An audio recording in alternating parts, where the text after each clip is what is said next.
आइए आप सभी लोगों का एक बार फिर से स्वागत है आप सभी के अपने coaching centre JP coaching centre में।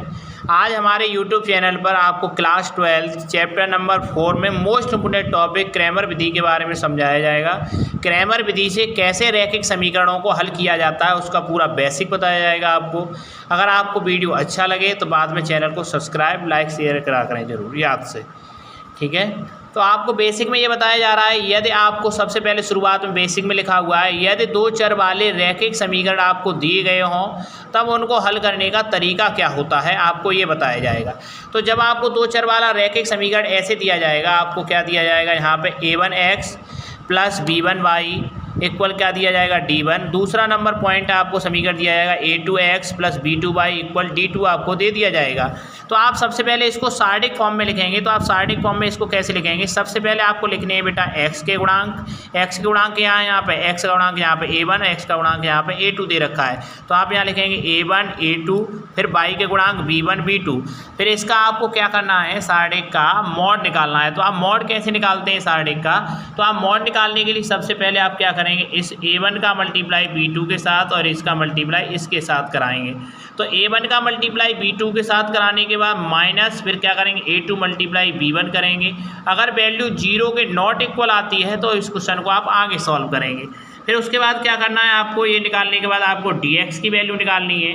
आप dx की बेटा जब भी वैल्यू निकालेंगे तो dx की वैल्यू निकालते समय आपको याद रखना है, जब आप dx निकालेंगे तो वहाँ x के गुणांक नहीं लिखे जाएंगे, वहाँ x के गुणांक की जगह d1 और d2 लिखा जाएगा जो आपको समीकरण से वैल्यू मिलेगी। समीकरण से वैल्यू कहाँ मिलेगी अभी आपको एक सवाल करके बताया जाएगा, उस सवाल में आपको पूर्णतः समझाया जाएगा कि वो कैसे मिलेगा आपको।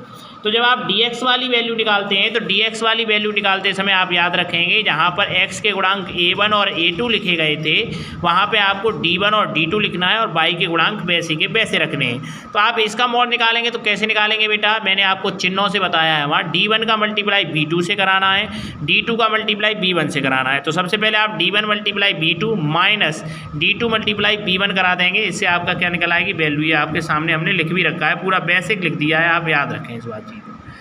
अगला नंबर है आप dy की वैल्यू निकालते हैं। तो आप dy की वैल्यू कैसे निकालेंगे बेटा, dy की वैल्यू आप निकालते समय एक चीज़ को याद रखेंगे, जब आप dy की वैल्यू निकालेंगे तो आप y वाली वैल्यू निकालते समय आप y के गुणांक नहीं लिखेंगे। y के गुणांक क्या लिखे थे बेटा, वहाँ पे b1 और b2, अब उनको रिप्लेस कर देना है, उसकी जगह आपको d1 और d2 लिखना है और x के गुणांक वैसे लिखे देने हैं a1 और a2।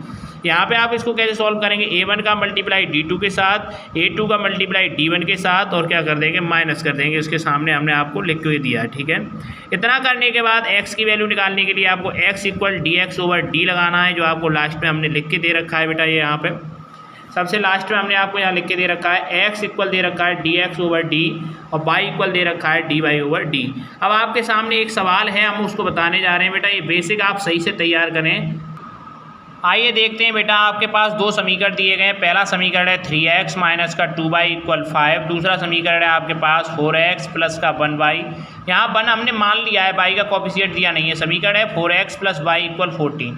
आप इसका कंपेयर करेंगे तो a1x plus b1y equal d1 दे रखा है। दूसरा नंबर आप इसको कंपेयर करेंगे a2x plus b2y equal d2 आपको दे रखा है। d2 की वैल्यू कितनी 14, ऐसे b2 की वैल्यू 1 हो जाएगी, यहाँ a2 की वैल्यू 4 हो जाएगी, a1 की वैल्यू कितनी 3, b1 की -2 और d1 की 5। ये वैल्यू हमने यहाँ पे लिख रखी है बेटा।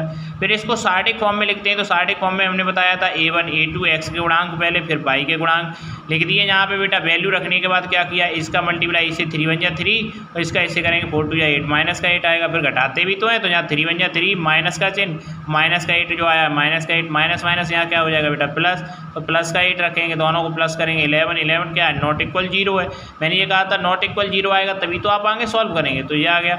अब क्या निकालेंगे बेटा dx, जब dx निकालते हैं तो x के गुणांक यहाँ a1 और a2 नहीं लिखने, उनकी जगह क्या लिखना है d1 और d2 और y वाले गुणांक वैसे के वैसे। तो यहाँ हमने d1 और d2 की दोनों वैल्यू रख दी जो आपको ऊपर दे रखी है, 5 और 14 दे रखी है, d1 और d2 बराबर तो रख दिया। और ये b1 b2 की वैल्यू, इसका गुणा इससे कराएंगे, इसका गुणा इससे कराएंगे, 5 बन जा 5, यहाँ रख दिया बेटा। माइनस लगाते हैं, यहाँ 14 2 या माइनस का 28, माइनस माइनस क्या हो जाएगा प्लस, तो 5 प्लस का 28 आपके पास कितना आ जाएगा बेटा 33। अब आप किसकी वैल्यू निकालेंगे, dy वाली वैल्यू निकालेंगे। तो dy वैल्यू में आप y वाले गुणांक की जगह पे क्या रखेंगे, dy d1 और d2 रख देंगे, d1 और d2 x के गुणांक वैसे के वैसे। यहाँ आपने A1 और A2 की वैल्यू रखी, यहाँ D1 और D2 की, इसका मल्टीप्लाई इससे 14 या 42 और 5 4 20 माइनस का घटाया 22 आ गया। तो आपके पास dy और dx दोनों वैल्यू आ गई।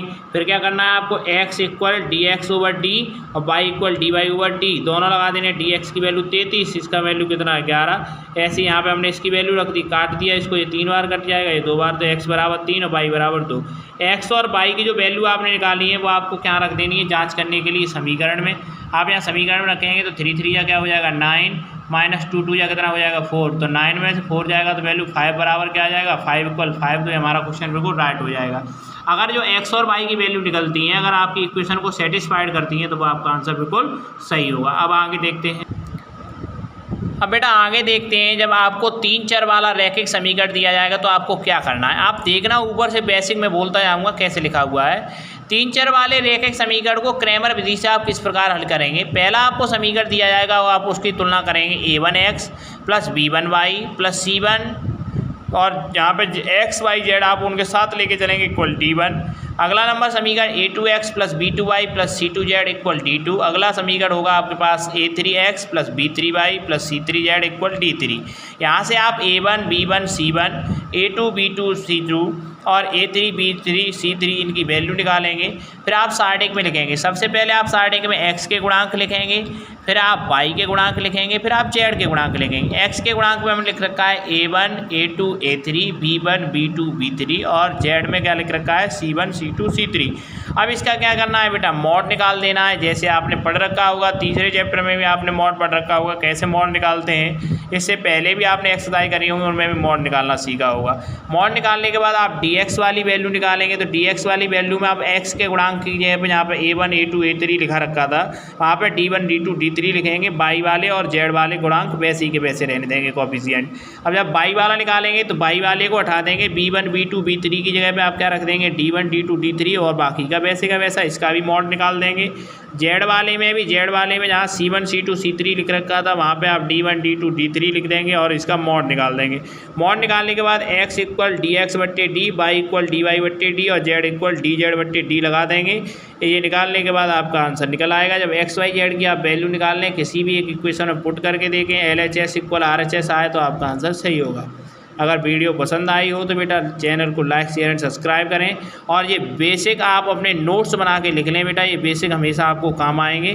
धन्यवाद।